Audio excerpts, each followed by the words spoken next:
pequena historinha real que eu visualizei. Eu moro num condomínio e eu fiquei muito feliz em ver uma cena e eu digo, esperança para esse mundo, né? Eu estava caminhando, olhando os apartamentos lá, tomando um chimarrão, e eu vi que tinha uns meninos assim. Primeiro eu vi umas meninas que estavam atrás do prédio, uma delas vestida, tipo assim, eles estavam brincando, e ela tipo vestida com véu de noiva, só botaram um lençol pendurado na menina, umas 10 anos de idade mais ou menos, e escondido, e as outras duas armando com um buquê de flor. Lá em cima do morro, eu caminhando, olhando, eu vi que tinha 2 meninos, eles arrumaram uma mesa com um copo assim, sabe? E aí, e eles lá esperando. Quando apareceram as meninas, eu fiquei caminhando, de bom, vou constranger eles, né? Eu fui indo. E aí, quando eu passei, eu fui caminhando e olhando para trás. Quando a noiva então apareceu, né? Aqueles meninos pulavam de alegria, né? A festa, né? Mas tem esperança, tem uma geração aí que ainda tem os seus valores, né? Coisa linda de ver, né? Eu não quis ficar lá para ver o desfecho, né? Mas achei muito legal, né? De ver aquela cena ali, de poder visualizar algo que encheu o coração de alegria e de esperança. E ainda para finalizar, no final do dia eu vi que tinha uma moça parada lá, de repente chega um rapaz, provavelmente namorado. Quando ela viu o rapaz, o rosto dela se transformou. Que coisa linda, né? Aquela moça assim, chegou meu amado, aquela alegria assim, de encontrar o namorado. Então a esperança, né? De que por mais que a gente veja tantas coisas ruins acontecendo, nós vemos que tem amor presente na vida das pessoas, e já nas crianças também, princípios e valores. Eu pude ver isso, mas eu olho para vocês, e vocês olham para mim, e vocês não conhecem a minha história, vocês não conhecem a minha vida. Se nós pudéssemos ver agora, ver o que está no teu coração, o que nós veríamos? Se eu pudesse ver o que tem no teu coração, o que eu veria no teu coração? Se nós conseguíssemos saber como é a tua vida de verdade, né? O que nós saberíamos da tua vida? O que você saberia da minha vida? Uma história, ou até nesse momento que estávamos vivendo, que eu estou vivendo, né? Ou seja, se nós parássemos para ouvir agora o que tu tens vivido, o que tu contarias que nós não sabemos? Alguns de vocês eu conheço um pouco mais, outros menos, né? Mas o que está além dos nossos olhos? O que está além do que nós olhamos, ao ver para você, nós vemos? O que está além? Ou o que as outras pessoas sabem do que está além do que elas veem em você, lá na tua casa, na tua vida? Né? Indo mais a fundo ainda, né? Mais adiante, o que Jesus vê em você? Quando ele olha para você, o que ele vê? Ou que tipo de pessoa Jesus vê em você? São perguntas para incomodar mesmo, né? Eu tenho feito algumas perguntas para nos instigar, para nos incomodar, né? Quando nós lemos os evangelhos, nós vamos perceber que Jesus viu as pessoas antes de falar com elas, antes de agir, né? Antes de ministrar a vida delas, Jesus viu elas, mas Jesus já via a história delas, porque Jesus é Deus. As pessoas que estavam próximas viam as pessoas, né? Viam aquela realidade e às vezes até criticavam as pessoas porque elas estavam tendo aquela percepção da pessoa. Mas Jesus se aproximava, não somente via a pessoa, mas via uma história da pessoa, via o coração da pessoa, via os traumas da pessoa, via a situação da pessoa, o sofrimento da pessoa, a hipocrisia de alguns líderes, principalmente naquela época. Né?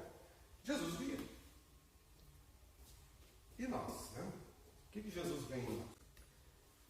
João capítulo 8 conta que, diz o texto do verso, eu vou citar várias pessoas que Jesus viu e que Jesus ministrou na vida dessas pessoas, tá? Então, não vai, talvez dar tempo de eu parar e você abrir todos os textos bíblicos. Então, se você quiser anotar depois em casa, você acompanhar, tá?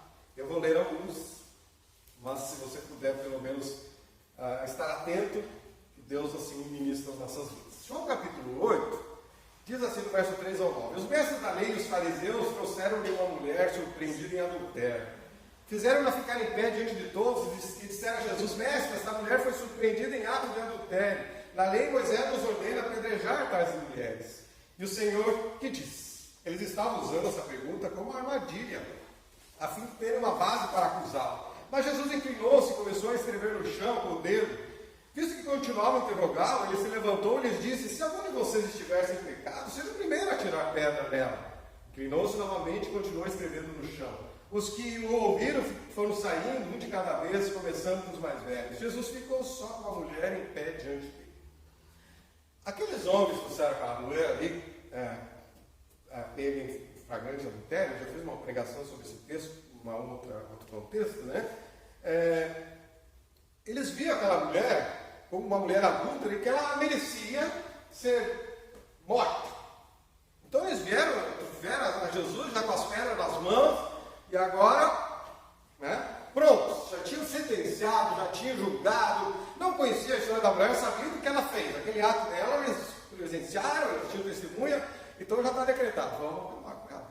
Mas só que o texto vai mostrar que a intenção deles não era ajudar a mulher ou simplesmente executar a pena de morte, mas era atingir Jesus.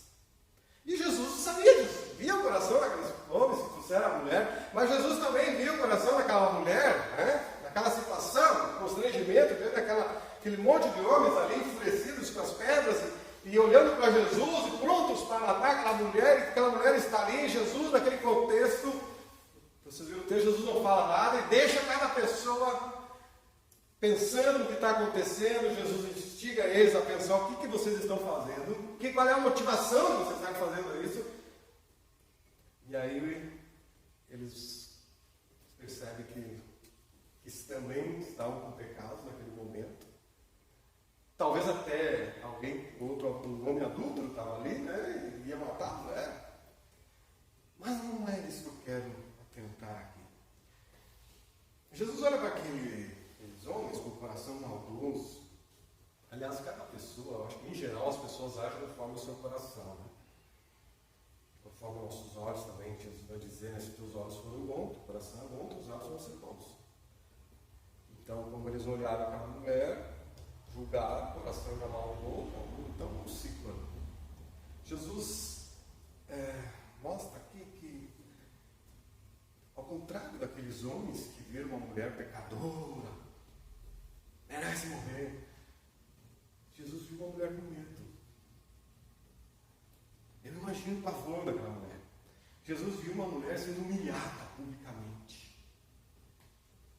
Jesus viu que aquela mulher, sim, cometeu o pecado, está errado, mas Jesus viu que aquela mulher merecia, poderia ter uma segunda chance, poderia vir a mudar de vida, acertar a sua vida. Enquanto aqueles viam pena de morte, né? Jesus olhava para ela e não, ela merece uma segunda chance. Ela merece. E Jesus diz no verso 10 e 11, diz que Jesus pôs-se de pé e perguntou-lhes: mulher, onde estão? Que eles foram embora, né? Cada um jogou as suas pedras e foram embora. Jesus perguntou: mulher, onde estão eles, aqueles que te condenaram? Né? Ninguém a condenou? Ninguém, Senhor, disse. Declarou Jesus: eu também não a condeno. Agora vai e abandone sua vida de pecado. Então não é simplesmente Jesus passou o pano sobre o ato dela, né? Dizendo: olha, você pecou, mas tudo bem, continue, né? Eu não tenho nada a ver, você pode continuar a tua vida. Não, Jesus vai dizer para ela: eu não te condeno, mas agora sai dessa vida que você está. Pare de cometer esse tipo de pecado. Não adianta eu te perdoar agora, você vai voltar para a vida de pecado. Eu acredito que aquela mulher, a ministração de Jesus, a Bíblia não diz o que aconteceu com ela, mas eu acredito que Jesus não ia perder tempo em ministrar nela e perdoar ela e dizendo não peques mais. Eu acredito que ela realmente teve uma vida transformada. Ela viu aquela situação, ela estava a poucos segundos de morrer. A poucos segundos de ser apedrejada. Então eu imagino que ela está ali, naquela circunstância, e alguém lhe estendeu a mão, Jesus, né? Estendeu a mão, e ela então se arrepende e pode ter uma nova vida. Alguém escreveu dizendo assim: você vai pecar novamente. Infelizmente, eu e você, nós vamos pecar novamente. Mas que não seja o mesmo pecado, amém? Não seja o mesmo pecado. É o que Jesus diz para ela. Ela deixou de ser pecadora? Não, ela vai pecar de novo. Mas o que Jesus está dizendo: não cometa o mesmo pecado, tu vê a desgraça que tu vai chegar se você continuar nessa vida. Se eu não me engano, o pastor Hernandes, Dias Lopes, ele diz assim: quanto mais nós crescemos espiritualmente, mais sensíveis nos tornamos ao pecado. O pecado não combina com a gente. Quanto mais você cresce espiritualmente, mais você vê que o pecado, você fica sensível, você quer se afastar. pecador,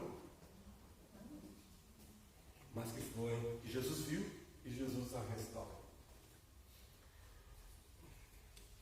Uma pessoa procurou Jesus e ele era uma pessoa muito correta, sabe?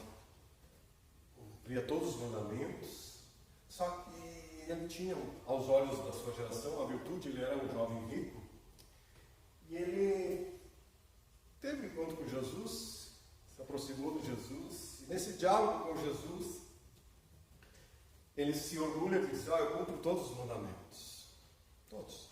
Eu não sei se nós aqui cumprimos mas ele estava ali e Jesus disse: ok, 10, parabéns, nota 10 para ti, mas tem uma coisinha que falta: vende tudo que tu tem e dá aos pobres.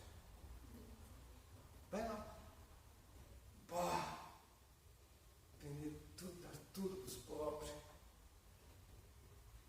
Jesus não queria uma vida de legalismo, né? Como mandamento, vamos atrás. Opa, certo. Não mentirar. Opa, certo. Estou cumprido. Né? Beleza, estou diante de Deus, estou. Mas Jesus estava dizendo: olha, tu está cumprindo os mandamentos, mas na verdade é para tu não ter orgulho. E é tão avarento que a hora que é para se desfazer daquilo que ele, na verdade, idolatrava, a riqueza, não havia espaço no coração daquele jovem, porque ele era um adorador da riqueza. E ele não quis se desfazer dessa riqueza. Será que Jesus estava interessado na riqueza dele? Não. Jesus estava interessado na vida daquele jovem. E a Bíblia vai dizer que ele foi embora triste. E talvez a gente pense assim: bom, ele era rico, eu não sou, então não tem nada a ver comigo, né?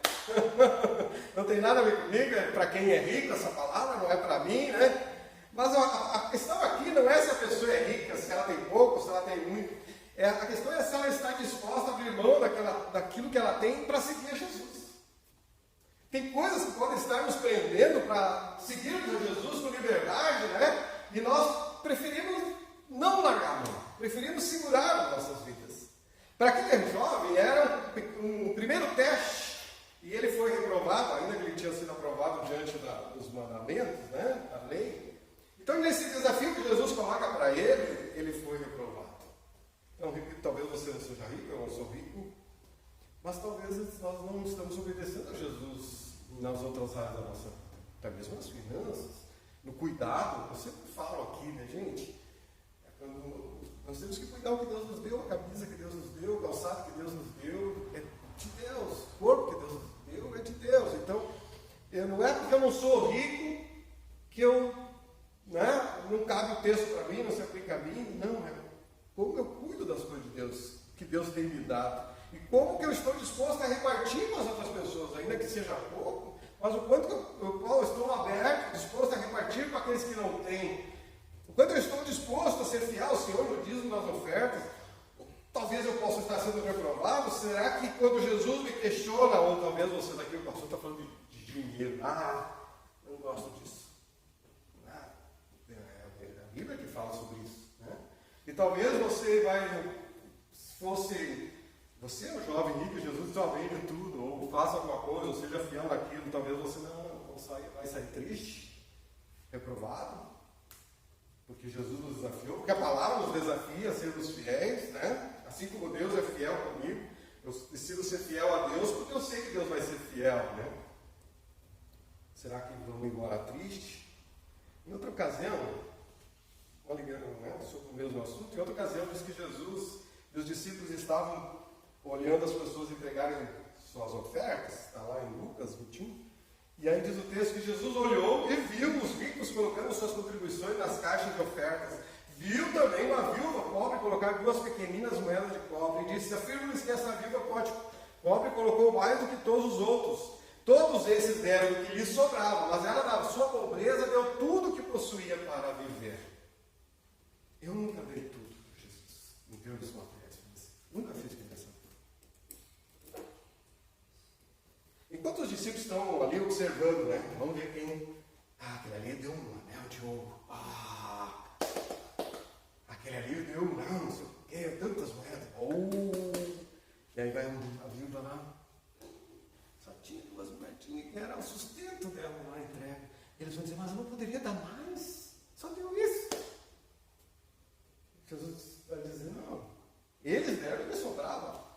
mas ela deu tudo que ela possuía. O texto não diz, mas provavelmente havia alguns ali que não deram nada, nem deram o que sobrava e não deram nem o que tinha, a coisa que tinha, né? Enquanto os discípulos olhavam o que cada pessoa deu, aquele deu bastante, esse deu pouco, Jesus estava olhando por que as pessoas estavam dando e a atitude dela ao fazer isso. Porque para nosso entendimento, quando nós ofertamos a Deus, quando nós olhamos para as coisas que Deus nos deu, a adoração não é só cantar. Quando nós entregamos o dízimo, a oferta, é uma adoração. É um ato de adoração. Você está adorando a Deus. Você está dizendo, Senhor, eu reconheço que Tu és o Deus que provê a minha vida e uma parte eu entrego, devolvo para a Tua obra. É uma adoração a Deus. Não porque eu estou dizendo, Senhor, eu não dependo desse dinheiro, eu dependo do Senhor que vai sustentar a minha vida. Aquele jovem rico dependia do seu dinheiro, o dinheiro unido, e ele foi embora à noite. Jesus viu o que os outros não viam. Um outro texto, Marcos 5, registra que Jesus estava a caminho, e Jesus estava cercado de muitas pessoas, e que uma mulher havia, diz o texto, sofrendo de uma hemorragia, né? Havia 12 anos, aquela hemorragia constante. Ela procurara tratamento médico, ela gastara tudo que tinha e só piorava, vai dizer, conforme Marcos capítulo 5. Imaginem, é o que se especula no texto, que essa mulher sofria, ela ficava menstruada há 12 anos. Eu não sei o que ela menstruada, né?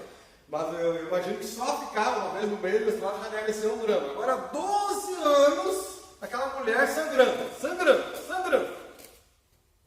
E não tinha absorvente, não tinha, né? Quer dizer, era uma situação. Eu imagino que essa mulher, o sofrimento dela, que essa mulher devia estar muito fraca. Perda de sangue, né? Fraqueza que ela tinha, né?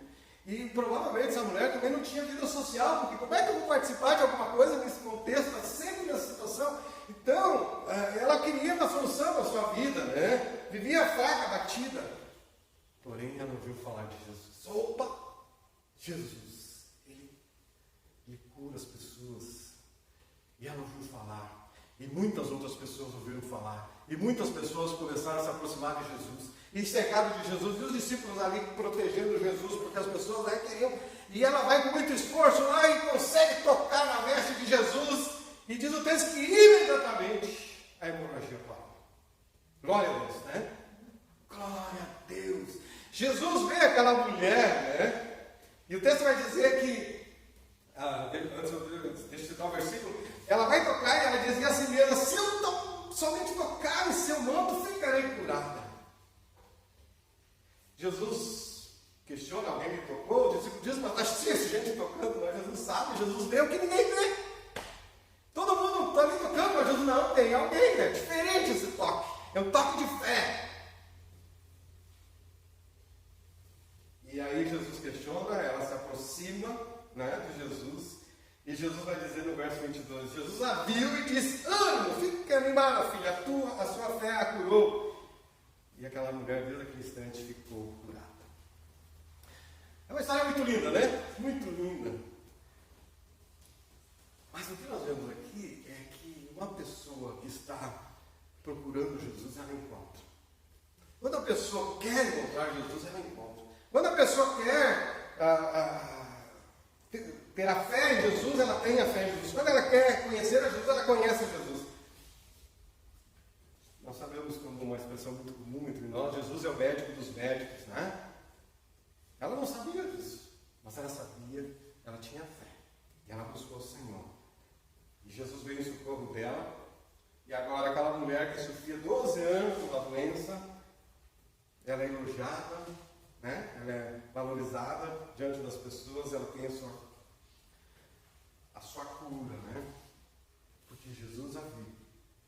E Jesus conhecia que ela tinha 12 anos. Ninguém sabia, talvez, ali. Aquele contexto cheio de gente, mas Jesus sabia. E Jesus não, vou te curar. Jesus viu a fé dela, não, tu tem fé. Ou que nós não vemos, o que os discípulos não viram.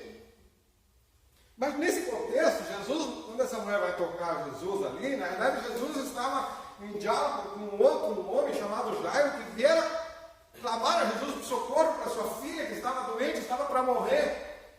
E Jesus, então, caminhando, e aí essa mulher vem tocar ali, né? E talvez aquele homem diz assim: Jesus, vamos rápido, minha filha está morrendo, e tu vai parar para dar atenção para essa mulher aí, eu preciso de ti. Rápido, Jesus, rápido, antes que ela morre. E logo vem a notícia que ela tinha morrido. Mas nós vamos ver no desfecho que Jesus, então, a restaura, ressuscita. Um pai que clama: Senhor, tem misericórdia, vem me socorrer. Deus, o nosso Deus, é o Deus das consolações, o Deus das misericórdias, o Deus que se importa com as nossas mazelas, nossas dores, o sofrimento que você tem vivido, talvez há anos. Deus se importa. A Bíblia mostra que aquela mulher que tem 12 anos, ela foi ao encontro de Jesus. Aquele homem sabia que Jesus podia curar sua filha, foi ao encontro de Jesus. O que está para nós é que Jesus me vê e vê a minha história, e agora eu preciso ir ao encontro de Jesus, crendo que Ele é um Deus de misericórdia, um Deus que se importa. E Jesus é o Deus de misericórdia, tanto que lá em Lucas 18, diz que Jesus, ao se aproximar de Jericó, um cego estava sentado à beira do caminho, pedindo esmola, e quando ele ouviu falar que Jesus passava, ele começou a gritar, Filho de Davi, tem misericórdia de mim. Jesus, filho de Davi, tem misericórdia de mim. E Jesus chama ele para perto, Jesus olha para ele, e aí Jesus: o que tu quer que eu lhe faça? Senhor, eu quero ver, eu quero ver. E Jesus lhe disse: recupere a visão, a sua fé o curou. Imediatamente ele recuperou a visão e seguia Jesus glorificando a Deus, glorificando a Deus. Ele, esse cego, não via a Jesus, mas Jesus via ele. Amém? Glória a Deus, né? Jesus via. Jesus tem misericórdia. Jesus ouviu, chamou, curou. Agora aquele cego passou a ver Jesus. Antes ele ouvia, agora ele pode ver a Jesus. Jesus teve misericórdia do cego. Quantas vezes você clama a Deus: tem misericórdia de mim, tem misericórdia de mim? Talvez essa para mim é a maior, a oração que eu mais faço. Tem misericórdia de mim, Senhor. Tua graça, por favor, seja sobre a minha vida, sobre a minha família, Deus. Tem misericórdia. Jesus, querido, Deus presente, cheio de compaixão, né? Ele não somente conhece a situação das pessoas, a história, mas ele se compadece, ouve o clamor e socorre.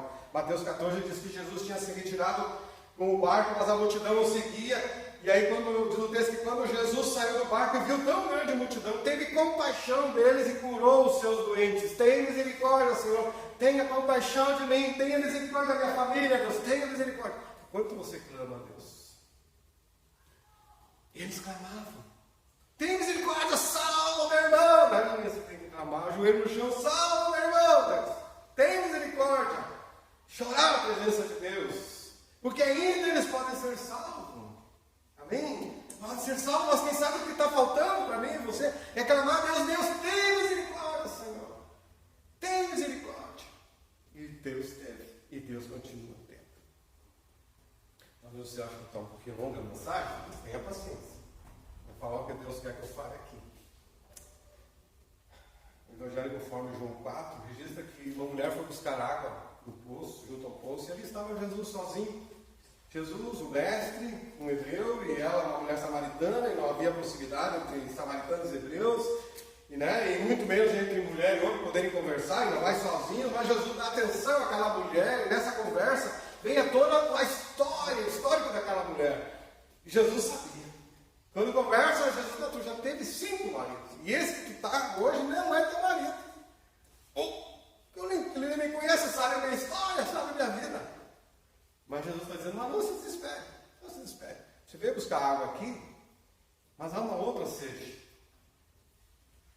que é a insatisfação na vida, sede da alma, que você não se sacia nunca.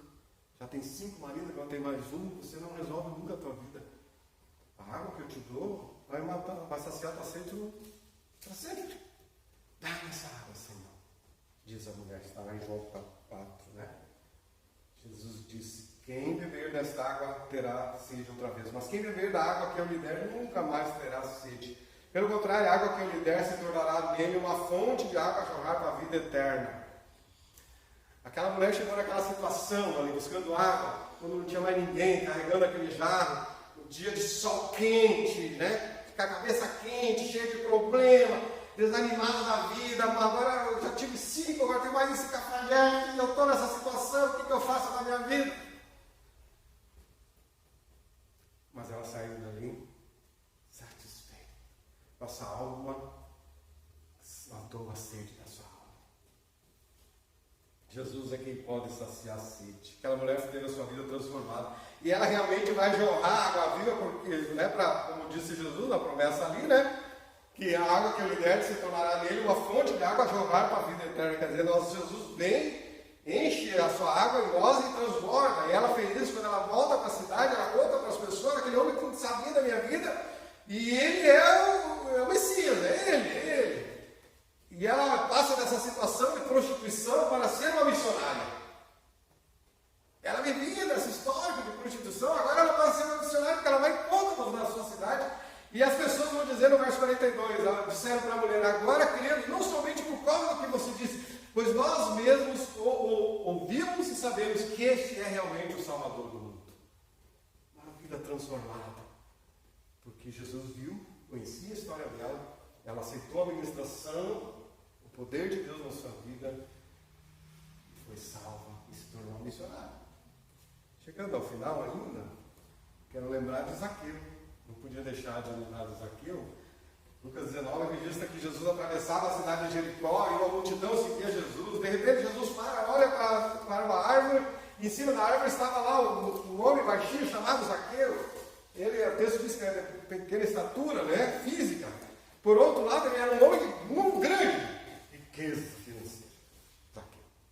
Jesus se dirige a ele e diz, Zaqueu, desce depressa, quero ficar em sua casa hoje. Zaqueu desceu da árvore, mais do que isso, não só Zaqueu desceu da árvore, ele desceu do pedestal da avareza.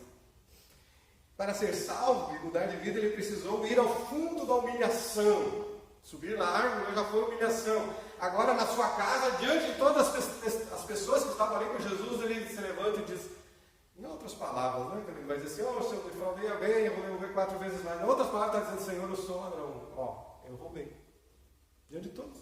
Eu roubei, eu enganei, eu fui um homem mau. Ele se humilhou diante das pessoas, reconheceu o seu pecado diante dos outros, né? Que a riqueza que ele tinha era fruto de roubo, de desvio, de engano.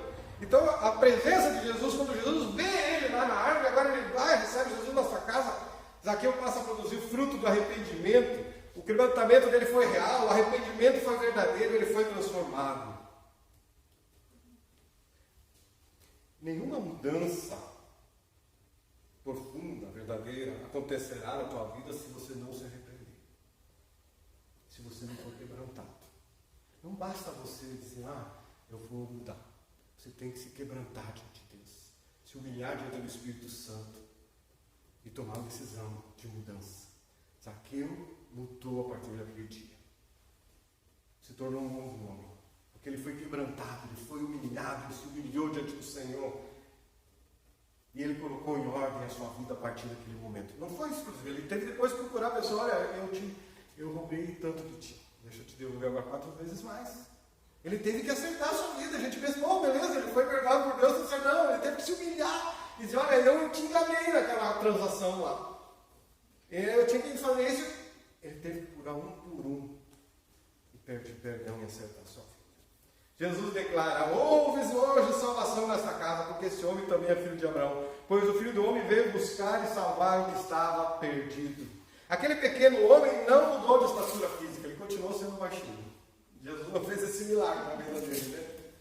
Agora ele teve mudado a sua estatura espiritual, a sua estatura moral, a sua estatura social. Ele passou a ser visto, as pessoas passaram a ver ele de uma outra forma. Um homem que agora temia Deus e que colocou em ordem a sua vida e procurou andar em retidão. Antes um homem odiado passou a ser admirado, né? Antes um homem corrupto se tornou um homem honesto e generoso. Antes ele era avarento, agora ele passa a ser um homem generoso. Quando Jesus olha para você, o que ele vê? Quando Jesus olha para você, aliás, que Jesus olha para você, isso é uma certeza. Agora, é hora de nós olharmos para Jesus. Mas o nosso olhar para Jesus não é só eu olho para Jesus, mas é um olhar para Jesus como um olhar de que Ele é o meu Salvador, Ele é o Senhor da minha vida. É um olhar, voltar a olhar para Jesus, como permitindo que Jesus transforme a tua vida. É crendo que Jesus é o Filho de Deus, que deu a sua vida na cruz para nos salvar. Quando João Batista viu Jesus, ele disse: é o Cordeiro de Deus que tira o pecado do mundo. Você consegue ver Jesus assim? O que eu mais escuto nos filósofos e alguns vídeos que eu assisto: Jesus foi um homem tão bom. Jesus foi um homem que as pessoas gostavam. Jesus foi odiado, as pessoas mataram ele. Porque ele mexia com as pessoas, né? E as pessoas não eram, esse cara está... Muitos se tornaram discípulos pela ação de Jesus na vida deles. Nós sabemos que Jesus, não há ninguém melhor que Jesus, bondoso que nem ele, mas apesar disso havia pessoas que odiavam Jesus. Está em nós como nós vemos a Jesus. Então, quando Jesus olha para nós, ele olha para ti, havia multidão, Zaqueu, havia multidão, né? Jairo, havia multidão, a mulher que com hemorragia, havia multidão, ao cego. Quando Jesus ele olha especificamente para ti, significa que vai haver mudança na tua vida. E tem que haver mudança. Quando o nosso olhar, como diz Jesus, uma troca de olhar, tem que haver mudança na nossa vida. Algo tem que acontecer. Jesus havia dito a Pedro que Pedro negaria a Jesus por 3 vezes antes que o galo cantasse. Quando o galo cantou, e Pedro disse: maldito galo, vai lá para entrar. Mas quando o galo cantou, Pedro olhou para Jesus. E Jesus olhou para Pedro. Os olhares se cruzaram. E o que Pedro fez? Chorou amargamente. Porque ele amaldiçoou, diria: eu sou maldito se eu conheci esse homem. E há pouco tempo antes, Pedro disse: pode todo mundo abandonar, eu não. Eu me garanto. Eu me garanto. Os outros são tudo frouxos. Eu sou mais. Se quiser a espada, eu puxo a espada. Aí quando chegou a hora, não, eu não conheço, não, nunca vi. Mas mais tarde, após a ressurreição, Pedro e Jesus se reencontram. Glória a Deus porque teve esse momento. Então Pedro pôde ser perdoado e pôde recomeçar. O jovem rico estava cheio de bens. O seu coração estava cheio e não havia lugar para Jesus. Por isso ele vai embora triste. Porque em seu coração continua imperando o ídolo da riqueza. Não posso perder o que eu tenho. Não posso abrir mão. A mulher samaritana procurava encher o seu coração com tantas coisas deste mundo. Mas o seu coração estava vazio. E em seu coração havia lugar para Jesus. Lá do jovem rico não tinha lugar. Já estava cheio. Dela estava tão vazio. Que ela estava tentando encher e não nada, mas aí o seu coração foi preenchido com a presença de Jesus. Ela foi perdoada e então vai embora com o coração leve, alegre, e se tornou uma adoradora que adora em espírito e em verdade. Porque é o diálogo de Jesus com ela, né? No Antigo Testamento diz que o profeta Anani procurou o rei Asa e falou que ele não deveria confiar na riqueza, não deveria depender da ajuda de reis ímpios, mas devia consagrar sua vida totalmente a Deus. E ele disse: pois os olhos do Senhor estão atentos sobre toda a terra para fortalecer aqueles que lhe dedicam totalmente o coração. Anani disse a Asa: não confie nas coisas. Consagre o teu coração, porque Deus vai ser fortaleza para você, se o teu coração for todo de Deus. Como está o meu coração? Como está o teu coração? Está cheio de si mesmo? Cheio de preocupações, cheio de coisas, pensamentos, projetos pessoais, ou tem lugar para Jesus? Jesus vê você e te chama para ser discípulo. Ele disse aos pescadores: largue tudo e se tornem pescadores de homens. Mas era só para eles. Não, você e eu somos pescadores de homens. Jesus olha para nós. Jesus nos ama, mas Ele quer que nós venhamos lhe obedecer. O que precisa ser mudado em sua vida? O que Jesus vê? Que milagre precisa acontecer? Que você tem que clamar: tem misericórdia de mim. E talvez você precisa clamar mais ao Senhor. O que Jesus vê que os outros não veem? Algum pecado escondido, como a mulher adulta, mas que se você confessar ao Senhor, você vai ser perdoado e você sai dali uma pessoa perdoada. negócios escusos, como o Zaqueu, mas que tem um encontro com Jesus e passa a ter uma vida, um dia consegue acertar a sua vida. Será que o que Jesus vê em você? Jesus vê um discípulo obediente? Jesus vê em você um crente que confia nele? Jesus vê em você um discípulo fiel, uma pessoa de fé, uma pessoa de oração, alguém que clama por misericórdia? Quem Jesus vê em você?